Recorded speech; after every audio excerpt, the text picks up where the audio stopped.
통일교가 준 까르띠에 전재수 지인이 수리 맡겨. 네, 오늘 중앙일보 단독 보도인데요. 갑자기 지금 충격적인 저런 뉴스가 터져 나와서 지금 부산시장 선거에 일대 파란이 일고 있는 것 아니냐, 이런 얘기까지 나오고 있습니다.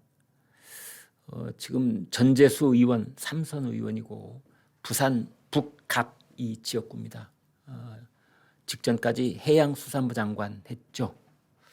근데 뭐 여러 여론조사에서 이제 그 선두를 유지하고 있다, 뭐 이런 얘기가 나왔는데, 어떤 결정적인 스모킹건에 해당되는 그런 증거가 나온 거 아니냐, 이런 겁니다. 왜냐하면 전재수 의원한테는 그 윤용호 세계본부장이 그런 의혹을 제기했잖아요. 시계하고 2천만 원 가량의 현금을 전달을 했다.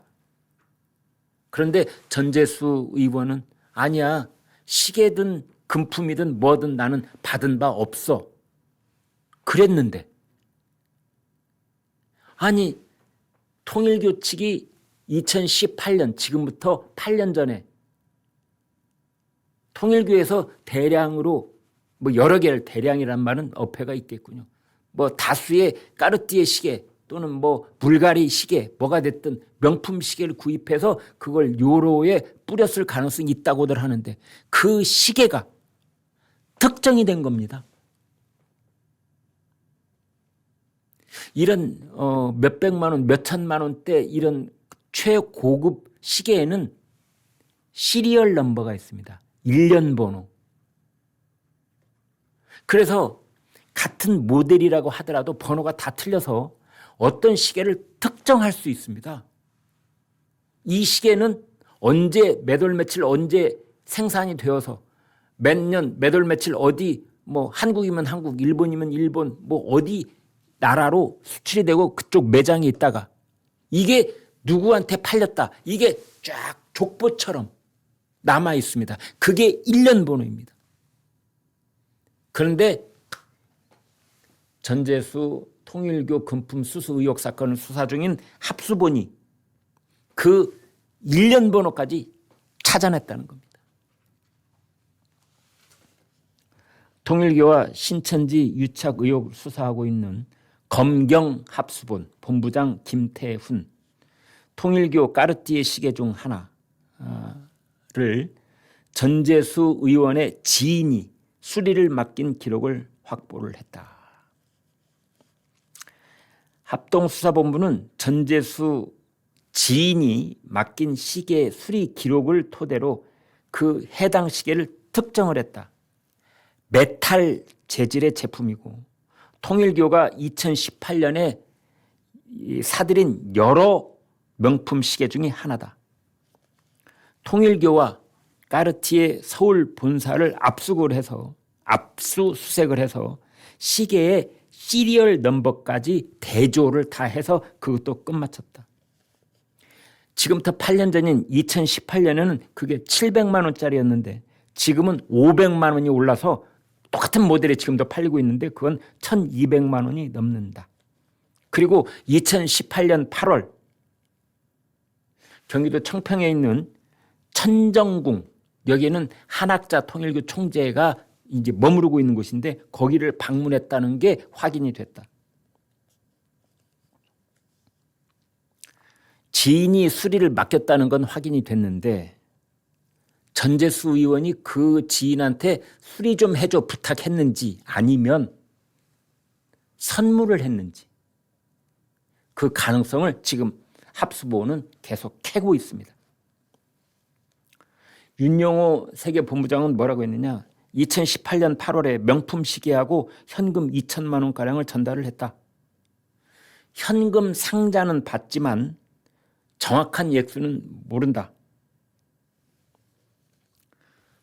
자, 이런 이제 그 일관된 흐름 속에서 전재수 까르띠에 시계와 현금 2천만 원, 이제 구체적인 물증들이 나오고 있는 것 아니냐, 이런 분석들인데요. 전재수 의원은 뭐라고 했느냐, 수리를 맡긴 사람도 통일교와 친분이 있는 사람이다. 따라서 그 사람이 수리를 맡겼는지 안 맡겼는지 아무튼 그건 나와는 관계가 없다라고 아직까지 부인을 하고 있습니다. 이제 여기서 중요한 것은 이겁니다. 공소시효 문제가 불거지는데요. 이렇게 금품을 받았다는 의혹이 제기된 그 해가 2018년, 지금부터 8년 전입니다. 그런데 뇌물죄는 공소시효가 7년입니다. 따라서 전재수 의원이 설령 금품을 받았다고 하더라도 그건 뇌물죄는 아닙니다. 왜? 공소시효가 7년이 지났으니까. 언제 지났느냐? 작년에 지났습니다.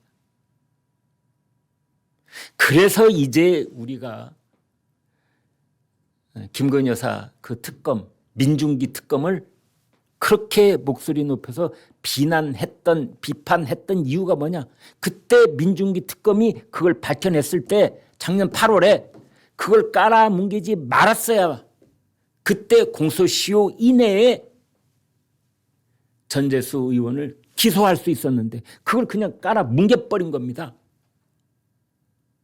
정확하게 7년 공소시효를 지켜내려면 그 금품을 받았다는 2018년 8월으로부터 7년이면 2025년 7월 말 이전에는 수사를 하고 일단 기소를 했어야 되는 것 아니냐. 그런데 그 시간이 지금 흘러가 버립니다. 그런데 단 하나. 전재수 의원이 덜컥 걸려들 가능성이 있습니다. 뭐냐? 뇌물 액수가 3천만 원이 넘으면 공소시효가 7년에서 10년으로 늘어납니다. 공소시효가 10년으로 늘어나면 이제 지방선거 전에도 얼마든지 기소가 가능한데 지금 전재수 의원이 받았다고 의혹을 사고 있는 물품이 700만 원짜리 까르띠에 하나하고 현금 2천만 원이면 다 합해도 2,700만 원. 현재가로 하지 않고 당시 가격으로 해야 되기 때문에. 그렇다면 이것은 3천만 원 미만이니까 공소시효가 지난 것 아니냐. 오히려 합수본에서 이런 시리얼 넘버, 일련 번호까지 다 지금 공개를 하고 있는 아니면 특정 기자한테 리크를 해서 이렇게 알려주고 있는 것은 공소시효가 이미 지났다는 것을 확인하기 위해서 하는 것 아니냐? 라는 의혹 제기까지 또 있는 겁니다. 언론을 통해서 공소시효가 지났다는 것을 딱 기정사실화 하려고 하는 것 아니냐? 2,700만 원밖에 안 되니까 그 시리얼 넘버에 의하면 그때 700만 원짜리야. 이걸 못 박아두려고 하는 것 아니냐. 그런 얘기까지 나오고 있습니다. 네, 어제도 잠깐 말씀드렸다시피 지금 민주당 쪽은 이것 말고도 갈수록 이산저산으로 뿔뿔이 흩어지면서 격렬한 내용을 겪고 있는 것이 유시민 씨가 제기한 ABC 이 그룹론입니다. A그룹이 있고 B그룹이 있고 C그룹이 있다. A그룹은 뭐냐? 김대중, 노무현, 문재인, 이재명으로 이어지는 적통그룹. 면면이 흐르는 대한민국 민주당의 적통그룹. 가치를 쫓는 코어 지지층. B그룹은 뭐냐? 지금은 이재명 대통령을 응원하는 척하지만 상황이 변하면 언제든지 돌아서서 돌을 던질 수 있는 오로지 자기들의 사사로운 이익을 쫓는 정치인들이다. 이게 B그룹이다. C그룹은 뭐냐? 양쪽의 교집합에 해당되는 그룹이다. 그래서 지금 저희가 화면에서 보여드리고 있는 동그라미 크게 2개 그리고 가운데 교집합, 이걸 벤다이어그램이라고 합니다. 수학책에서 그렇게 부르는 겁니다. 이렇게 됐는데, 자, 이걸 놓고 지금 친명계하고 친문계하고 지금 서로 머리가 터져라, 이마가 깨져라 지금 싸우고 있습니다. 그 친문 쪽 이 딴지 게시판에는 뭐라고 했냐? 명쾌한 해설을 들으니 속이 시원하다. 그러고 있는데 그러나 친명계 그 뉴 이재명 쪽에서 DC 인사이드 이합결에서는 어떤 댓글이 올라오고 있느냐? 유시민은 오늘부로 B그룹이다. 유시민 당신이 A그룹이 아니라 당신이야말로 이익을 쫓아다니는 B그룹이다. 당신은 강남의 관종 책팔이에 불과하다. 이런 말까지 나오고 있습니다.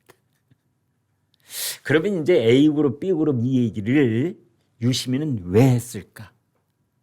어쩌면 송영길을 겨냥한 게 아니냐.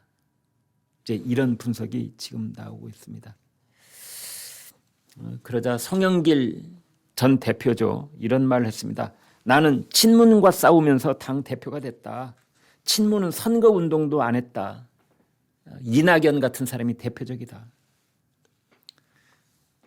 그래서 지금 이제 친명계 뉴 이재명 쪽에서는 송영길이 차기 전당대회 주자다 이런 말까지 나오고 있습니다.